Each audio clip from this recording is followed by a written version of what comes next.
All right, welcome everybody to the Living Consciously television show coming to you live from our Denver, Colorado studios.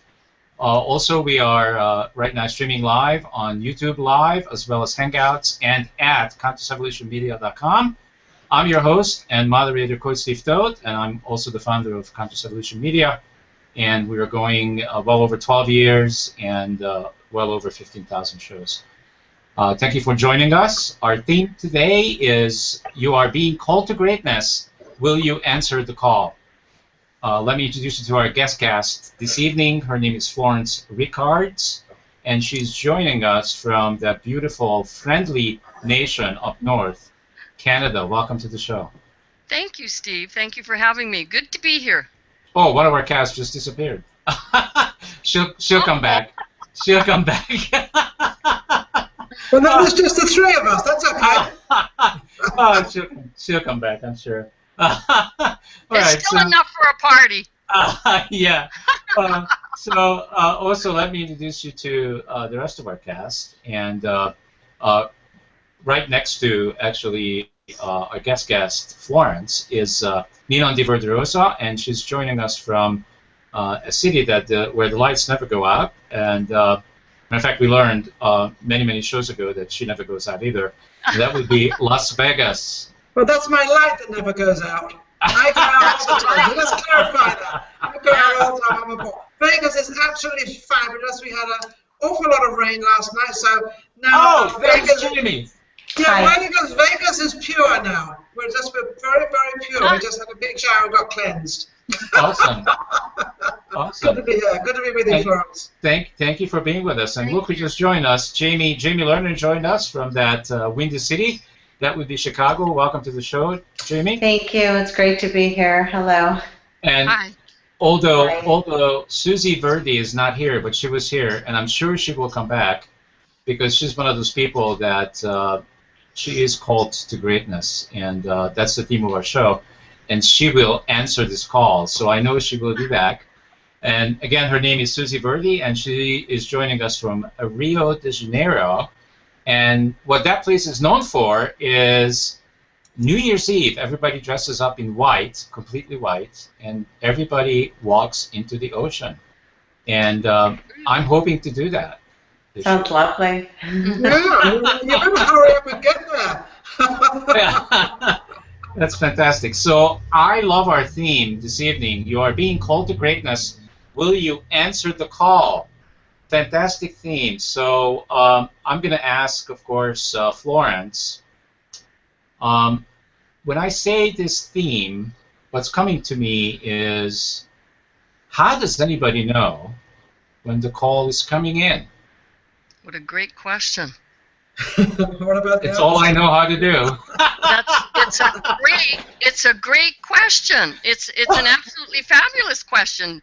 And if I were to answer that question, what I would say is the call shows up as a longing, as a discontent, as dissatisfaction, unhappiness. It could show up as an illness, as a diagnosis. Sometimes a tragedy in your life will wake you up so you hear the call. It shows up in many different ways. The point is whether a person recognizes it as the call or not. Do you recognize the call? And then will you answer the call? So it's kind of like there's stages to it. Does the call have to be? You actually mentioned a lot of things that were kind of a little bit depressing. Does it also apply to good things happening? Call to greatness? You know, I haven't thought of that. I haven't thought of that, but I suppose so. I haven't thought of that. I hope so. But here's the thing, Ninon. So when the call came in for me for my diabetes, that was like 2.5 years ago. Yes. It was a kind of a depressing call. Yeah. I answered the darn thing. Yeah. And look at all the good things that came out of it. That's the point. So the point is that the call might show up in a depressing, not so great form, but the reason you're having the call to begin with is to take you higher, is to take you to a greater life, to a better life, to a happier life, to the life you would love living, to take you out of that place where maybe you're sick or unhappy. That's, Well, and I that's was going the reverse of that. I was saying if you're going to call for greatness, but I mean true greatness. I mean to something that's really going to be great, and you follow through that thing that's going to be great, that becomes greater. Well, I think that our inner being is tapping us on the shoulder continuously, and most of us are just brushing it away. Not now, I'm busy, I can't be bothered. right. And then finally, when we ignore it long enough, the universe sits us down, and we're really forced to hear the calling. Now, what we do with that calling is always a choice, but it's nice to know that we have that option to make the choice, because when the universe sits us down, we really get to sit down. Right. So that's. So Steve, I agree with you. That's what. Yeah. So Steve, when you had your calling, sorry, Florence, go ahead. That's why I said first it shows up as a feather, then as a nudge, and then as a 2x4. So, sorry, go ahead. I think that's right. Until we take notice. Right. Right, until we take notice.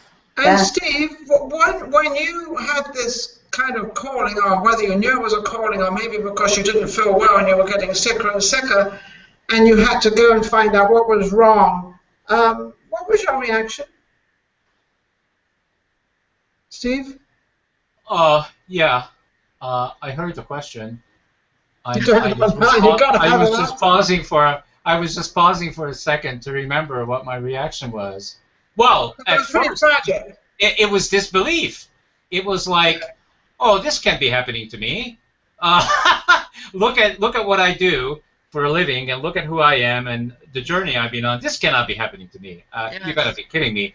Please test it again, because I think there is something wrong with the equipment. Yeah. But then you also went to see a doctor because you knew there was something wrong, but you didn't want to hear it. Well, I knew all along for a long time that there was something off, especially with my weight, and I did what Jamie just did. I just brushed it off. It's like, it's okay. I could be excused. It doesn't matter that I'm running a television network called Conscious Evolution Media. All the rules don't apply to me. Steve. And guess You're what? digging yourself deeper and deeper. It turns out that it applies to me more than anybody else. Because well, no, that's just what you think. I mean, we've all got the same problem one way or the other in different degrees. That's how I feel today. How I feel today is all of this stuff that we are talking about, for me, this is just true for me, it applies to me more than anybody else, because I'm taking a leadership role in consciousness. So I am committed to walk the talk. I'm not just going to talk. It's like, I hate to bring up our president, but all he does is just talks. There's no follow-up action. Lots of empty talk. The nice part about this theme is that to be able to really understand the message as a call to greatness, instead of it being something negative, it really is a wonderful opportunity and a blessing. Woohoo! Yes. Yeah. Absolutely. So if I share my call, I can relate to what Steve just said, because my call came like the feather, and I brushed it off, and then the nudge, and I actually thought I was paying attention to it. I really thought I was paying attention to it. I was going to my doctor, and I was telling her, this is happening, that's happening, and so on and so forth. But I kept looking for an answer from the doctor. Give me a pill, give me something so that I can carry on doing what I'm doing, because it was in the helping professions, and I was an awake person, or thought I was awake. And then finally, I got knocked off my tushy. Finally, I got the 2x4. I got a huge, big 2x4, and I ended up totally down for the count in a wheelchair with a diagnosis of an incurable disease, and that's it, over. And I sat there and I said, why? Why is this happening? What's happening? And so I figured out, figure it out. That's why I picked this theme, because I got the 2x4 and I was called.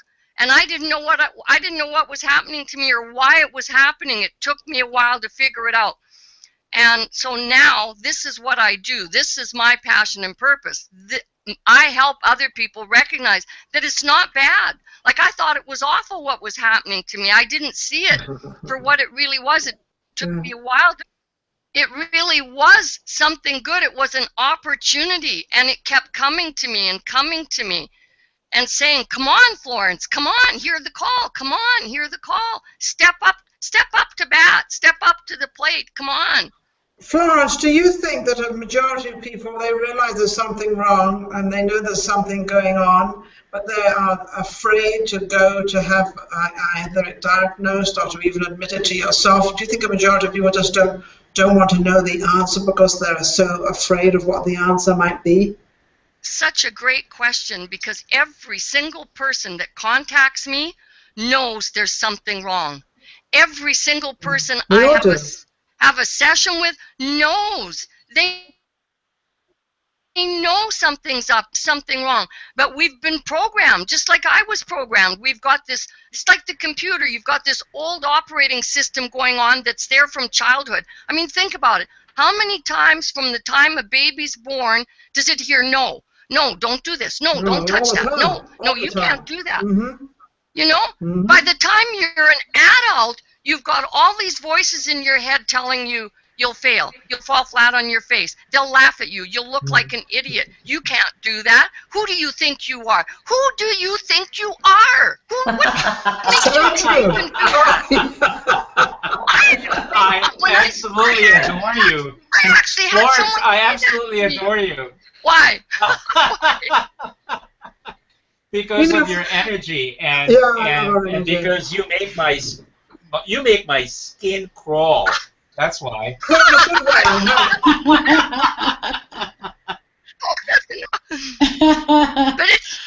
it's so true. I actually had a man say that to me. I can still remember, I can picture him sitting in that restaurant saying to me, what makes you think you can start the business? My first business was called Success Unlimited Training Institute. I had no business training. I had nothing. I had no money. I just had a vision, an idea, and I wanted to help people. And this guy says to me, who do you think you are anyway? What makes you think you can do that? And who was he? I just want to do it. And guess what? Who was he? Is right. He wasn't. I think he was just jealous of you.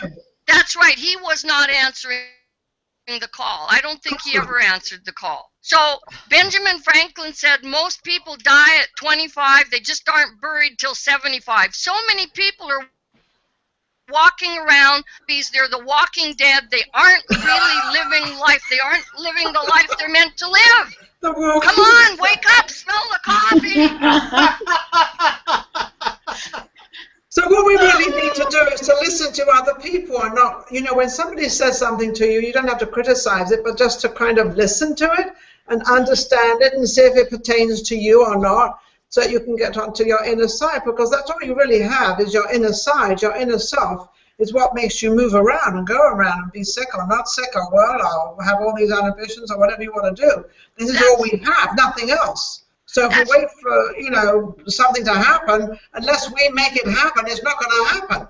That's true, but like I said, sadly, most people have the internal problem. Just have friends and relatives and people around them telling them you can't do that or putting them down, or they're trying to please those people. They want to keep those people happy, right? They've also got all those pre-programmed voices, and those voices are powerful. It's not easy to overcome those voices. And I have to tell you something. I had a beautiful incident, and this is where I was talking about when good things happen. Recently, I just started writing sonnets, and I've been putting them together. I've probably got about 75 of them by now. I write them at night. I write them with music, and they're very sort of visual, and they're very sexual, and they're really beautiful. But I haven't really done anything with it. And yesterday I was with these people, and this man suddenly looked at me, and he was starting to tell me all about writing and everything. And I said, well, I write sonnets. And he said, yes, I know. And I thought, oh, my goodness, who is this guy? Anyway, to cut a long story short, he said to me, he said, you've got to write them. He said it's very appropriate for this time of the year to do this. He said because they're very short. People have the expansion 9s are very, very short, so people like short things, so they would love the sonnets. So he said, why don't you just go ahead and start it on Amazon and self-publish it yourself? So guess what I did last night? I actually did the cover. I actually went to Amazon. Yeah. And this is why I wanted to tell you this, because I was up till 2 o'clock this morning. And was actually, I've already created the cover, which is bright red, and it's black writing, and it's very simple and very, very clean. And then tonight I'm going to do the content, which is putting all my sonnets in it. It's going to be very small, very simplistic.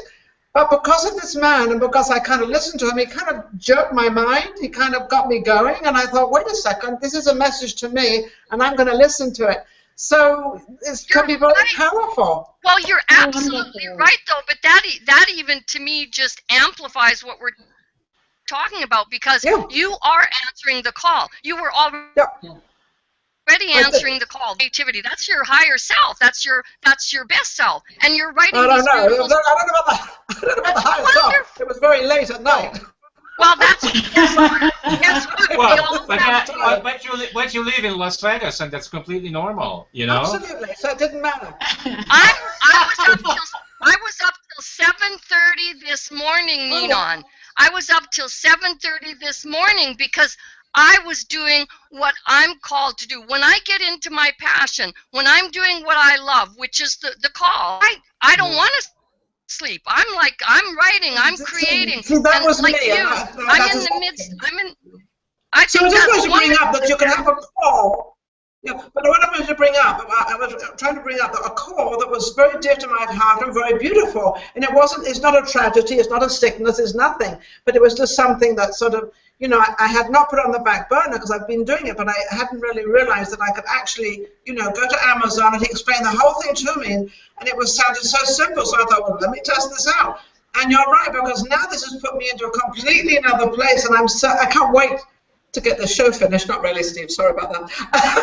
But I can't wait to get back to it. I can't wait to get back to it and finish it and get it out there. What you're talking about is that your passion that you shared with another, what he said resonated with you. Yep. And that's what allowed you to hear this higher call to. He confirmed it. He confirmed what I had already put in there. Yeah, that's wonderful. I mean, it's wonderful that we connect with people and. Yeah. I think there's another way of looking at that, and the other way of looking at it is that when one advances confidently in the direction of his or her dreams, one will meet with a success unexpected in common hours. Everything you need comes to you, like you're writing, because that's part of your creative self. That's part of your passion and purpose. And then because of that, you met someone like me. I'm now on my path. I'm doing everything I can to answer the call. But do I have everything I need? I know the what? I know what I would love to do, but do I know the how? Absolutely.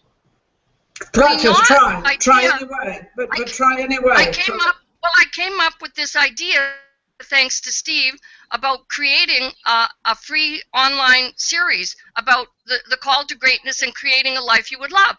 And so I'm like, but how am I going to do this? I'm so not a techie. I don't have technical skills. I don't know how to create videos. But like you, Ninon, I shared my idea. Where'd you go? You vanished. She froze. All right, so I'm going to use that opportunity. She'll be back. Yeah. I'm going to use this opportunity to reintroduce Susie Verdi with us from Rio de Janeiro. Welcome to the show. Hi, hello, everybody. Hello. So we've been all sharing about our theme, which is you are being called to greatness. Will you answer the call? So I would like to make a request of you, if you accept, Susie. Would you like to share something from your life where you answered the call to greatness? Do you have something in your toolbox that you can share with us? Yes, I certainly can, yeah. I think that back in 2005, when I was diagnosed with breast cancer, I felt that there was a whole call for me to dive into a path of alternative healing. I was actually on the verge of having a double mastectomy at the time, and you know, all my doctors seemed to agree that that was the best thing to do. But I felt that there was a flow of possibility that was running almost like parallel of what the doctors were saying, and I could almost like feel, touch that flow of possibility. And then I said, you know, I'm going to choose to go along with this flow, and perhaps just wait a little bit with what it is that the world is telling me as being the solution for my illness. I'm gonna follow this flow, and I did. And because I did, I actually received like this tremendous blessing of being completely healed of that cancer that otherwise would have been treated with chemotherapy, with radiotherapy.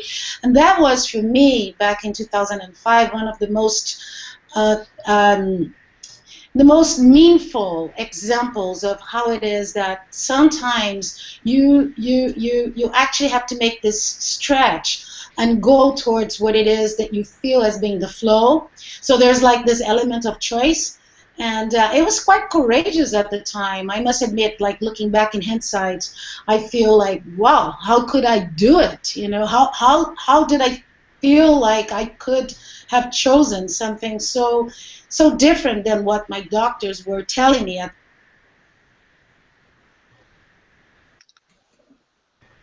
Uh-oh. Okay, Susan. All right, so back to Florence. Yeah, earlier, To that stage. I don't know what happened earlier, but I was in the midst of talking and everything froze on me, and the screen froze, and I had to leave and come back. So I don't know what that was about. It's Well, you're quiet. back again. That's technology. Welcome so back. don't worry about it. Welcome back. Too much energy. Too much Susie, energy. yes, Yeah, it must be. Susie, I was listening to what you were saying, and the reason that you kind of got better again is because you started putting goodness within your body rather than thinking the bad things. You started thinking of the goodness of the good things and how you can heal yourself. And so when you put the goodness, and I don't like to say evil because that's such a strong word, but if you think of, you know, bad things and all the time, and this is wrong and that's wrong and da-da-da and everything, but when you start to look at the picture a little different and you start putting these good feelings within your body, that's when your body heals. Because we don't know what's going on inside. We can only put from our brain what we think outside, inside. So whatever you put from what you're thinking and doing in your body, and if it's a good thing you're putting in, believe me, you'll get better. You won't even get sick in the first place. I totally agree with you, Ninon, and I think that for me personally, that's where I actually started to observe what I like to call the flow, which is like, you know, that sense of being aligned with the universe. It's another way of putting it. Yeah, it's like answering the calls, another way of putting it, isn't it? It's almost like you start to be more and more familiar with that flow, and it just feels good, feels healthy, feels happy, feels right. That's because you start to understand it. You start to understand. You start to understand. I would say I started to work with it. Yeah, understand and work with it very creatively. So yeah, and it really changed my life at that point. So you know, like, and I just wanted to actually, Florence, ask you a question about passion, actually, because passion, ooh, the flow. I'll send you a couple of my sonnets just for fun. What kind of passion are we talking about? Well, you know, it's interesting. I was watching a very interesting little video with Elizabeth Gilbert, the author of Eat, Pray, and Love, this week. And she was saying in her little video that she prefers to use the word curiosity instead of passion, because she says that sometimes when you use the word passion, people can get a little lost, not actually identifying immediately what it is that turns them on. because they're so conditioned by all sorts of beliefs in their little boxes that, if instead of using the word passion, if she uses the word curiosity, what are you curious about? What your eyes are turning to naturally? Passion and curiosity are two completely different words. I mean, two completely different things. I know. That's why I wanted to hear from Florence how it is that she sees, like, the word of curiosity, the sphere of curiosity in your work. Because, I agree with Ninon. I think they're two very different things. And so one of the things that I teach is that the #1 life mastery skill is to notice what you're noticing and get curious about it. Absolutely. I also agree with something else with Ninon said, but I'm very careful how I word those things when it comes to people's illnesses, because if you tell a person that you made yourself sick with your thinking, that's not totally right. People do the best they can with what they've got from where they're at the time. And so, Absolutely. Yes, thoughts are things. And yes, thoughts absolutely are thinking affects our immune system and so on and so forth. But a lot of these things are so unconscious. We're so unaware. Like we're talking about consciousness here today. Consciousness. These people, when I referred to them as the walking dead, what I meant is they're unconscious. They aren't at that level of awareness that they are noticing the thoughts that are running through their head, those programmed thoughts. And so, of course, they can't become aware of the fact that that's why I'm getting sick or that's why I've got this illness. If anybody, like I can remember this lady saying to me, well, be healed then. Because I'd say to her, I don't want to be sick. I want my life back. I want my life back. I love helping people. I want to do what I'm passionate about. And she kept saying to me, well, be healed then. And I'm like, does this woman have no heart? What's the matter with her? I'm sick. I'm in a wheelchair. My God, does she not get it?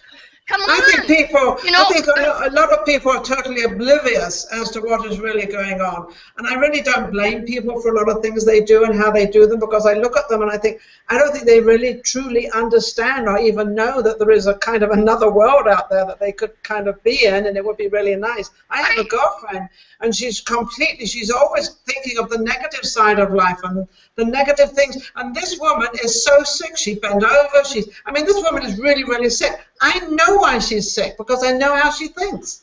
But I can't seem to get to her. Maybe I'll give her to you.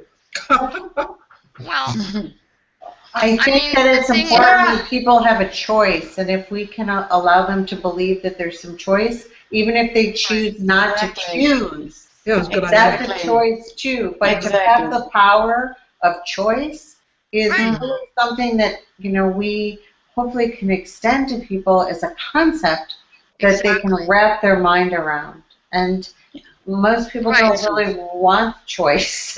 However, choice is taking personal responsibility, and I am very passionate about personal responsibility. So I agree with you. Well, I no longer get upset. I no longer get upset about where people are. They are where they are. It's completely congruent. They are where they are. So, that's right. Steve, can I ask you a question? Because you're the only man here. Is it any different from a man talking about what we're talking about than women? Because you're listening to 3 women here, and then sort of there's your opinion too. Is there any difference of the way you think about how this all works?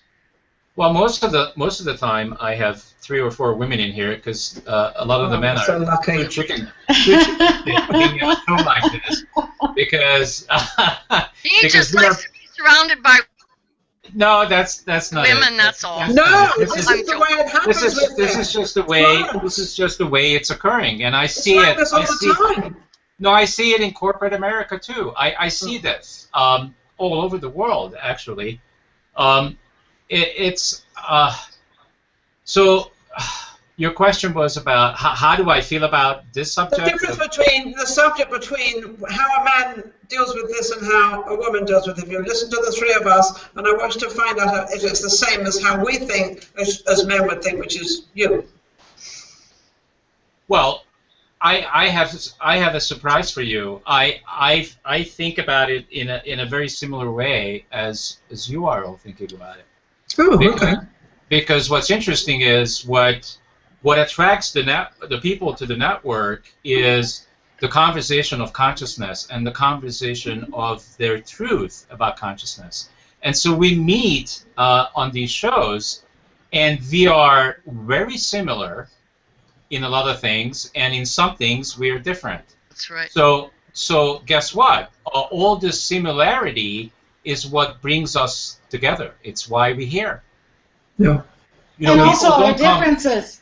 Yeah, yes. And the differences. Right. But people don't come on this show that are not awake and conscious because it just doesn't compute for them. And I'm not judging them for it, because I remember still to this day when I wasn't awake and I wasn't conscious, and I thought at that time I knew, because that's all I knew, is that my negative thoughts were completely normal, and that's the way it is. I didn't even question it. I didn't even have the ability to witness myself, which I do have an ability to do now. Right.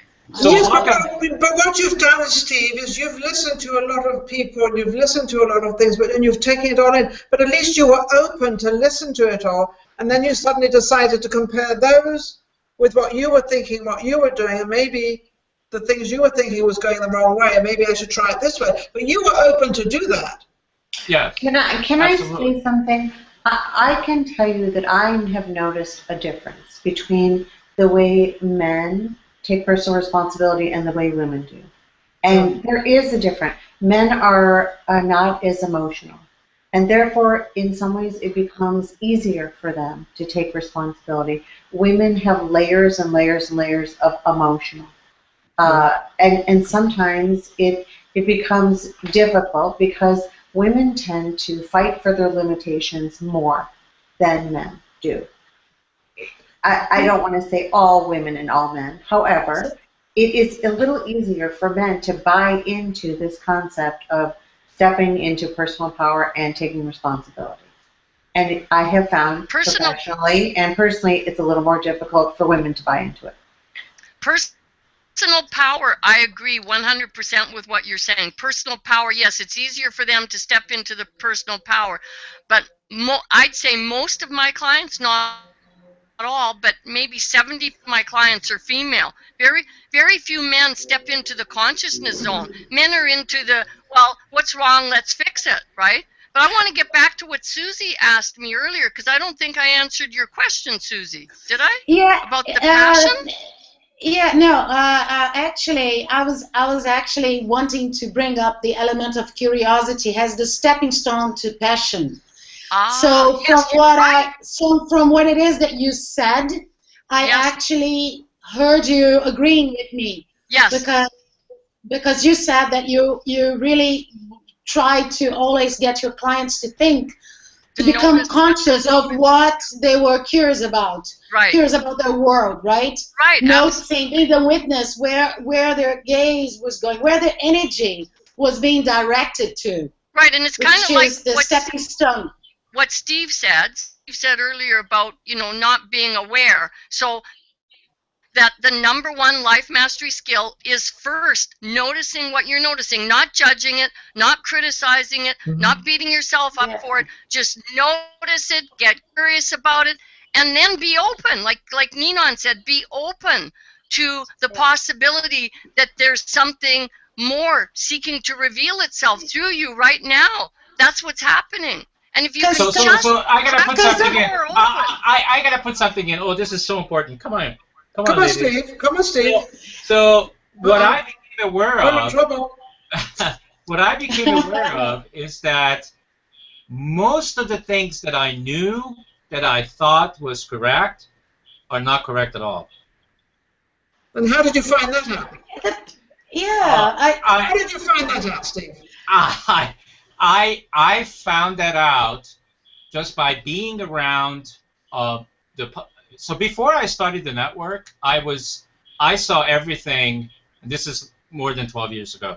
I saw most things. I had the, you know what the saying about the glass. For me, the glass was half empty, always. And people even pointed out to me, how come you're so negative? And I was a consultant, and I thrived back then on being negative and calling people on stuff, because that's what successful consultants are supposed to do. That's how I was taught. So all of that was actually wrong. So you actually had customers. so a lot of the things that I was taught, they were wrong, but I took them on hook, line, and sinker because that's all I knew. I let people coach me, and this probably includes my parents, and includes the teachers, and includes all the people that I work with. I took all that stuff in that they told me that's how things were, and as soon as I became awake and conscious, I learned that the things that they were telling me are not accurate at all anymore. For me. For you. It's and not that's important. So I have made the choice, the powerful choice, to get rid of those things because they no longer work for me. And so I began to pick up this new thing, which was about being positive and being having goals and having aspirations and learning how to live in the moment. And I was practicing this, in the network. And that's how the change, the network and what I've been committed to has changed me.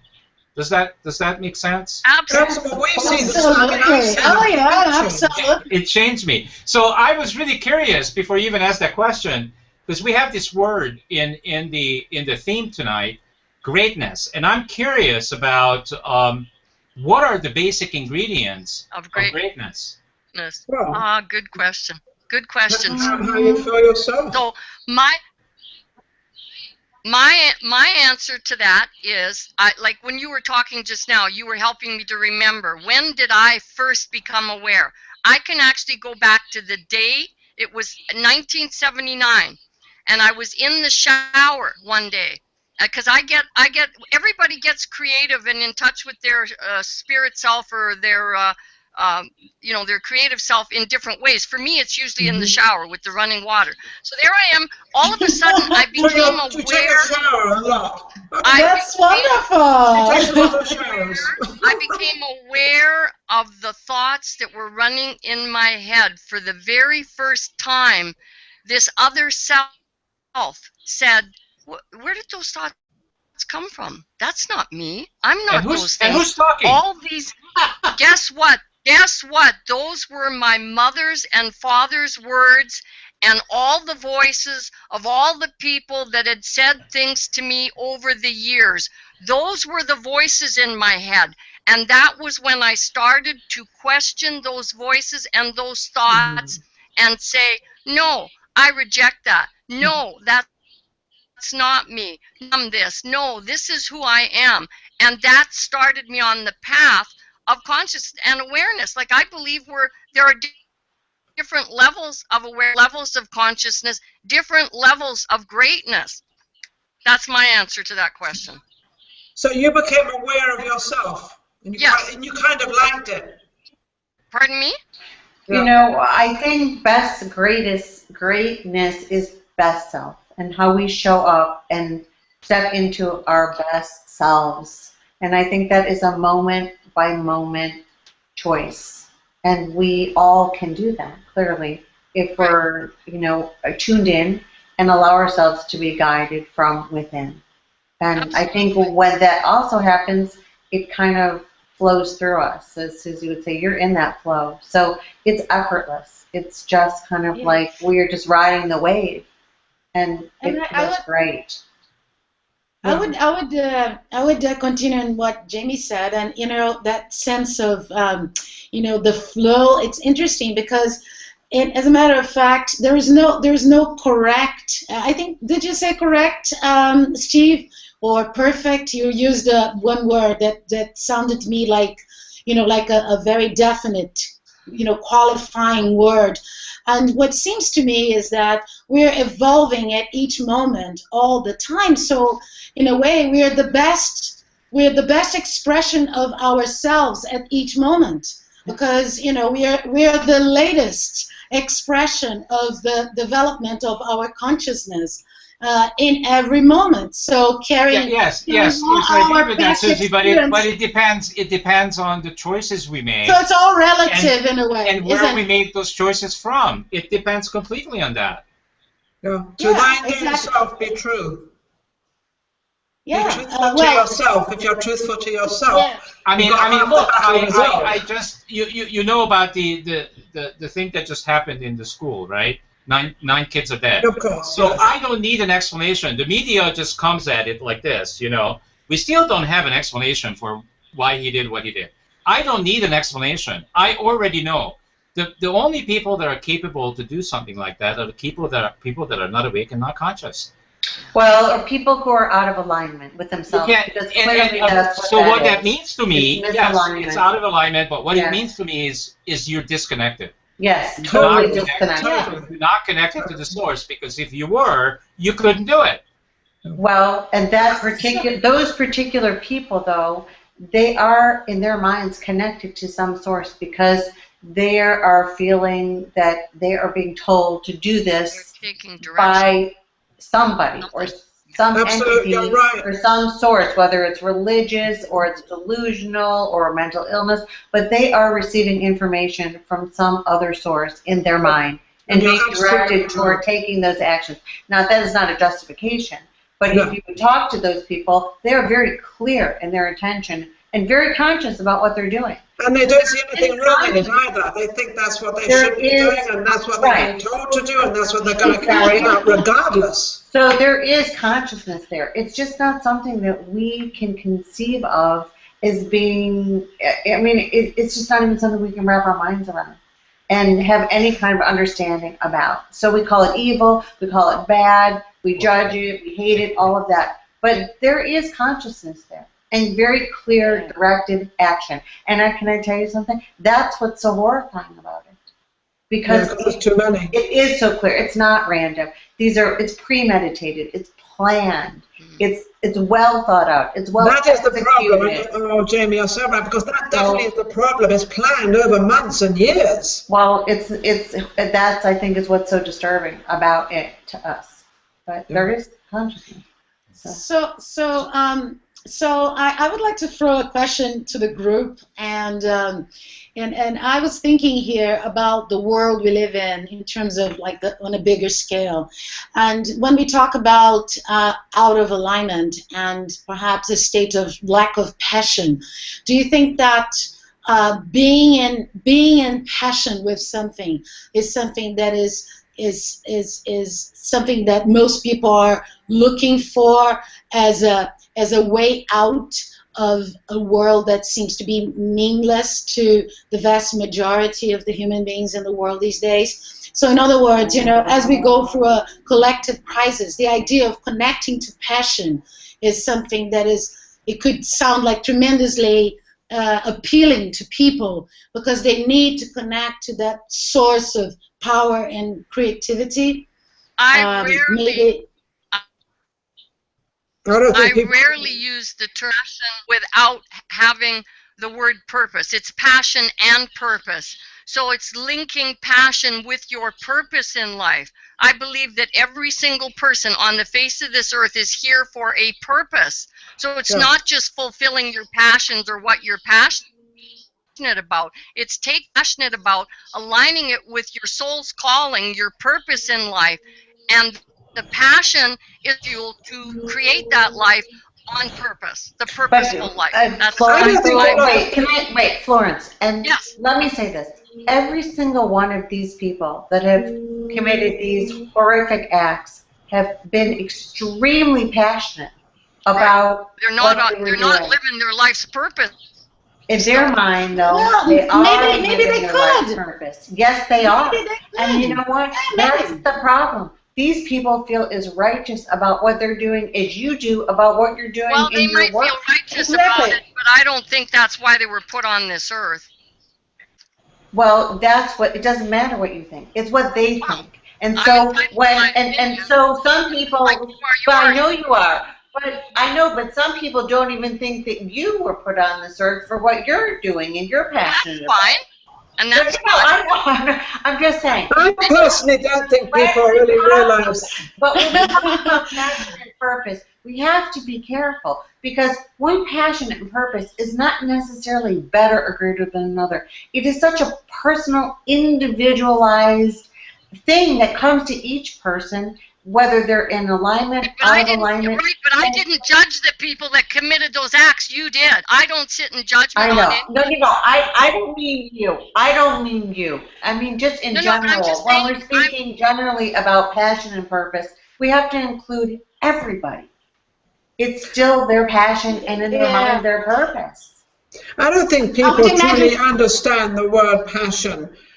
Passion is such a strong and a very delicate, fine word, and it's used very obliviously, and it's not really used in the context of the way it is. If you talk to anyone who is a religious extremist, they are very passionate. Very passionate. Yes. And they believe they're right. See, some of them use it then. Yeah.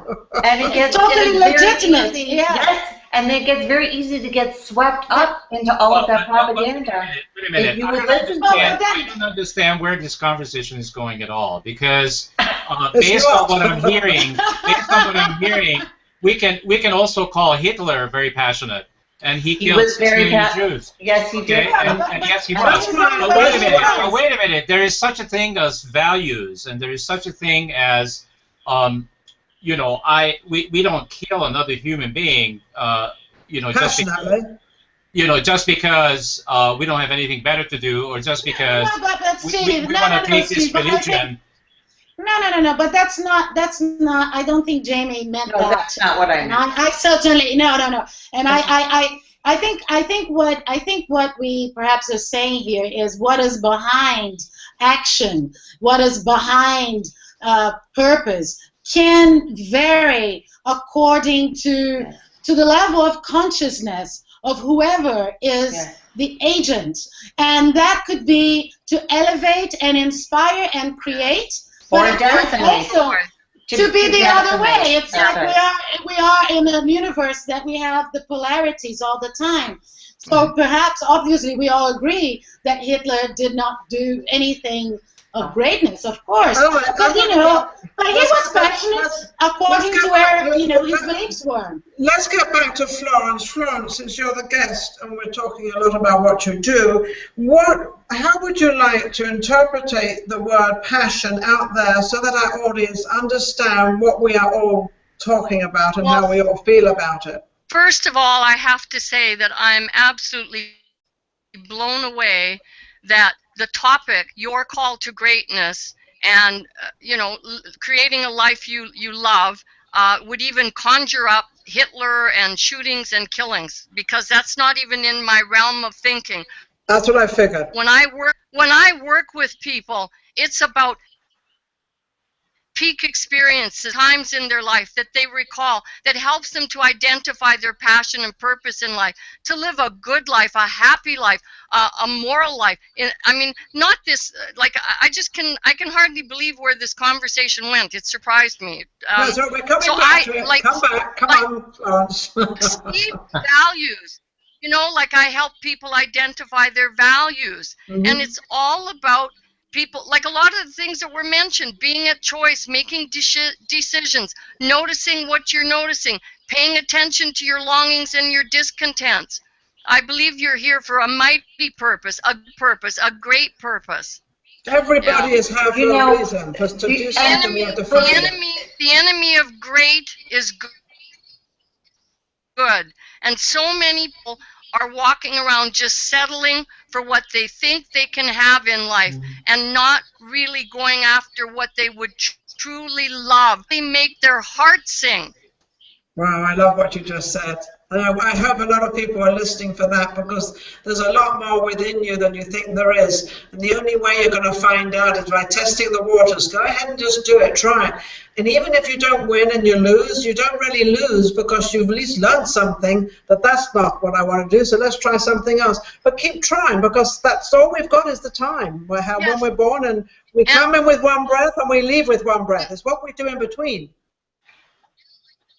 And like Diana Nyad said, you're never too late, it's never too old, and you're not meant to do it alone. No. You can get help. You don't have to do it alone. No. There's lots of people out there willing to help you. Absolutely. Yes, there is. Yes, and that you have to be open to. And I know a lot of people probably turn around and say, well, they think I'm stupid if I ask them how to do this or if I ask them for their help. Right. But I'm not being stupid. They're just reaching out and they're just saying, you know, hey, come on in with me and let's see if we can do this together, or I need your help to, you know, whatever the answer is or whatever answer you want. And to be able to go out there. That's why there's so many people in the world. Why do you think they have all these big CEOs? These big CEOs don't know everything. They employ people for things they don't know because they want to make a great big company, so they don't know it all. So they employ people to come and help them. That's how you make a big company, by reaching out to other people. Well, I think it's very inspiring what you do, Florence, and I'm sorry we got off on this other tangent, but well, you know, passion is passion, and the other thing I think that's really important to understand is that we can be passionate and also have compassion for people who are not exactly directing their passion in the most productive ways. And so I was born with the biggest heart you could ever imagine. That's one of my gifts: compassion, love, heart. So that's why it stunned me when we went to this other side of the conversation, because for me it's all about heart. It's all about your soul's calling. Like Steve Jobs said, pay attention to your heart. In my book, I say, listen to your heart. Pay whatever it costs. Right. You're right. And don't listen to your heart. Those people that yes, but do awful. Florence, you've got to say that the conversation became very interesting. It sure did. How people could go, well, Yeah. how you might go in different directions, and that's people. But that's people. It's been a while since I've had such a lively conversation. Well, I hope it's not the last one. They're usually very lively at this show. So I just wanted to add a couple of things before we finish the show to the greatness question that I had earlier about the ingredients. So a couple of ingredients that I want to add. I wanted to make sure that we don't miss this. One is simplicity. I think we as human beings way overcomplicate things. This thing about greatness and answering the call is really simple. It's not complicated at all. You're right. Lawrence? Especially if you're a man, yeah. Absolutely. And the other thing is that you know, I have this thing, and I think I repeated this a few times in my recent life. This 10-year rule, and I think we could go around this discussion and double check it, but anytime any of us is willing to put 10 years or 10,000 hours into something, that's where greatness comes from. Yeah. So it's not. A lot of people have this misunderstanding that. So I guess the question I want to answer there is, does everybody? Are there only certain special people that have greatness, or can everybody have greatness? Well, everybody can have greatness. Yes, everybody can have greatness, but guess what? It's not. Greatness doesn't happen like you just take a magic wand and go, okay, now you have greatness. No, and that's why I'm mentioning this 10-year rule, and I want to double check it to make sure that I am fairly accurate. So starting with Florence, how long have you been into this stuff, into this greatness stuff? How many years? Like I said, 1979 was my first real awakening. 1979. So go. Over 30 years. But one thing I want to add to what you said, and it's really important that people know this: people can experience quantum leaps. I've had those experiences, and it can happen for other people too. It doesn't always take 10 years. Most of the time, yes, it takes dedication and years and effort, but some people have quantum leaps. I've had quantum leaps. I think it's been my whole life. I think I stepped into myself, knew myself, and didn't settle for anything less than greatness. And I think that's how I live every moment of my life now. And that's not ego, that's heart-centered. Right. So I don't think it's about work. Yeah, you said it earlier. Yes, being your best self. Yeah, and you can consciously choose every moment, in every moment of every day, to be your best self and to up-level the planet. And that's how I live my days. Well, I'm like Jamie. I've had quantum leaps all my life. I always say, if I died right now, which I wait 5 minutes, but I have had the most beautiful life any woman could ever wish for. I have had everything, and I'm going to say yes. I was out there, and I worked for it. But also a lot of things came along because you actually put yourself in that position to receive things. So you must make sure you're in the right place at the right time and doing all the right things at the right time. But at the same time, be very, very open and don't judge. I think that's one of the greatest things. Don't judge other people. Right. You never know. Mm-hmm. But I think it's what Ram Dass would say, to be comfortable in the here and now at each moment. Mm-hmm. And it's so interesting, isn't it? Because we tend to think like we need to go upwards, like having the big jumps of awareness. And sometimes just, in the quietness of the moment, they come because you're ready for them. So isn't that interesting? It's almost like this ironic thing. So it's, I would say also that, being very open and yet not necessarily expecting to have a big opening, because it happens naturally. It's who we are. It's when we are in the flow. They just happen. Sometimes the simplicity of life is greater than anything else. Absolutely. Yes. Well said, Nina. Well, guess what, ladies? We are at the end of the Conscious Hour, at least for tonight. And I want to especially thank Florence. Thank you, Florence. Thank you so much. Thank you, Florence. And thank you for bringing your greatness and enthusiasm to the show and to the network. Your energy is amazing. It's priceless. It's priceless. And thank you for the cast for being so engaging. And really, this is what makes the show. And I don't really care where we go with the show, because wherever we go, I consider myself initiated. Initiated. Definitely. If we look like The View for a couple of minutes, that's okay. We can come back. Come back to reality. Bring boxing gloves next time. No. All right. Well, I'm gonna put mine on then too.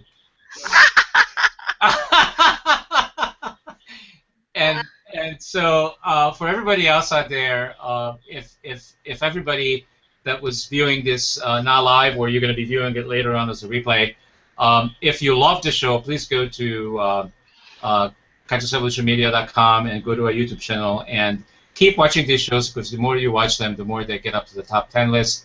And every first of the month, of each month, we publish on YouTube the top 10 shows, and several that all of you have been on, of course, always make it to the top 10.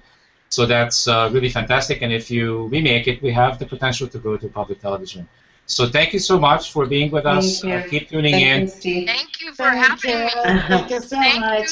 Thank you, Steve. Good to meet everyone. Thank you. Bye. Have a great evening. Bye-bye. Bye.